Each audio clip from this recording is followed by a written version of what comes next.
Are you struggling to keep up with boxing? Download the Boxing Showtimes app for the latest fight schedules, full undercards, boxer stats, news, and real-time updates. It's more than just an app, it's the boxing community you want to join.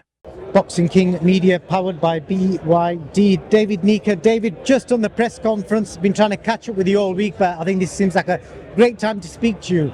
That press conference was intense. Did you feel like the, how shall I put it, the energy? I think we're just both done talking. You know, we're fighters. This is not where we're most comfortable. You know, we want to get in the ring and do the work. We want to get busy and really hurt each other. You know, one of the things Eddie Hearn said there, and he was speaking to me off camera, and he said that the only thing that worries him, obviously he's Jai Opetaia's promoter, is the fact that you've took this fight, and he feels like you could have earned a lot more money taking this maybe a year down the line, carry on building yourself, but you took it now because you must know something. It's never been about the money. I've never been a greedy guy. Like I'm pretty happy with my quiet lifestyle as it is. But I know I can beat Jai. I know what he possesses. I know I've got, like I said before, as much dog, as much heart, as much courage as he does. And yeah, it takes courage to take a big fight like this, but that's what the sport's all about.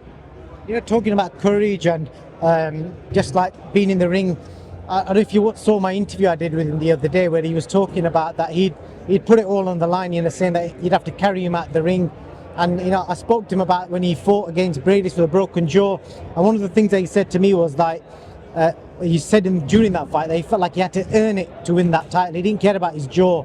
But what do you kind of make of that kind of mentality where it's literally like no fucks given? Oh, it's inspiring. It's inspiring, and you know, he inspires me to do the same. You know, I was just saying before, I'll get carried out of that ring if I have to. You know, like we're in the hurt business now, and I've shed my tears, I've shed my blood for the sport for the last 15 years, and you know, I'm prepared to die. That's deep when you say that, Joe. I mean, it's because I think most fans, when they hear words like that, they think it's crazy, but ultimately it's a blood sport. You're going in there to hurt each other, and God forbid the worst can happen. It's pride, man. It's pride. We I'll never shy away from you know, a challenge, and the challenge comes in the form of Jai Opetaia come Wednesday night. What your relationship? You know, I sense that there is a genuine respect and friendship there. I don't know if you've fought any friends like this before, people that you've shared time with.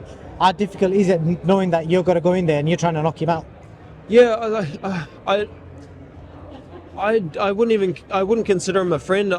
He's been a rival. He's been a rival. He's been someone I've looked up to, and someone that I think you know, yeah, I really look up to. But I carry envy. I have this envy in me that you know, I want to be better. I want to be, but I have to prove myself. You know, in order to prove yourself, you have to overcome big obstacles. And Jai is that guy, man. Jai is that guy. He has everything that I want, and you know, I've worked so hard to take it from him.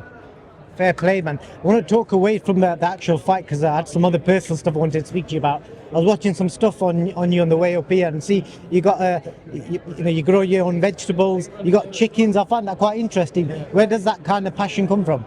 I have an intense love for the world, man, and I believe that I'm a new breed of fighter. This is nobody knows anything about me, but like this is an opportunity for me to, you know, splash onto the scene and shed a bit of light on who I am, and I carry the message of you know, love and happiness. You know, like be kind, and I love the idea of good karma. You know, this is I feel like the universe is smiling on me right now, so I need to smile back. The actual love for chickens and growing your own vegetables, is that like a family thing, or is that something you've kind of a hobby that's developed itself? I've grown up.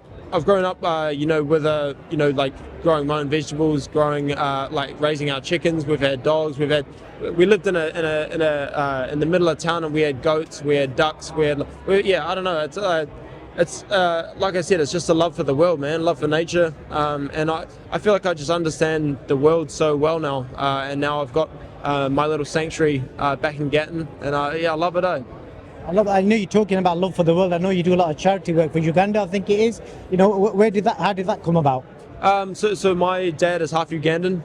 We've been planning a trip for the last 12 months to go back to Uganda. My grandfather's in his mid 80s now, and so he might only get one more chance to go back. So we really want to do that. And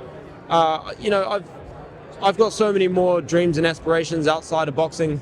This is a vehicle to carry my message at the moment. So come Wednesday night, I need to put a real stamp on that, on the all the hard work I've done, and it's going to open up so many more doors for me to do more good. I do like that. So you're kind of using your platform here to do things outside boxing for family, people in Uganda, etc. I never knew your dad was half Ugandan. So your background is what, half quarter Ugandan? Just tell me, what's your background? Yeah. So my dad's half Ugandan, half Welsh, and my mum is of like New Zealand and NZ European descent. So like there's a bit of mixed blood over there. I think we've got a little bit of Viking in us. But yeah, I identify as a white man, really. I've grown up in a predominantly white community. My dad's side of the family grew up. They were the only black family in Oamaru down in the South Island, and so this has been a journey of self-discovery, really. And I feel like I carry a special message to my followers and to my fans and to my friends and family, and they all know what I stand for. And I think the world's a beautiful place, and I want to keep it that way. I do love your energy and the love you've got for the world. That's admirable. I remember when I met you 3 years ago, when I saw you fight in Manchester, I said to you then, there's a special journey ahead, and I didn't think it happened this quickly against the formidable force of Jai Opetaia. Yeah, well, yeah. Time flies, eh? It's been a few years now, but I'm a completely different animal now. Yeah, since moving to Gatton and training under Noel Thornberry, they're a fighting family. I don't come from a fighting background. My like I said, my dad he was very docile. My mum's side of the family very musical. Both of them have medical backgrounds. My dad's a pharmacist. My mum's a physio. I'm designed for this. I haven't been built for this, but I've carved this pathway myself, and I feel like I carry a positive message, and I just want to keep doing good, man. Last question for you. Which part of you, because you've got so many nationalities in you, which one are you kind of more, which one kind of is more in you, right? Like say that you kind of represent personality wise? Oh, I've always been a Kiwi. I blend in everywhere. Sometimes I feel like I fit in nowhere, but I'm a Kiwi boy through and through. David, I wish you all the best, brother. May the best man win on Wednesday night. Appreciate it, man. Thank you.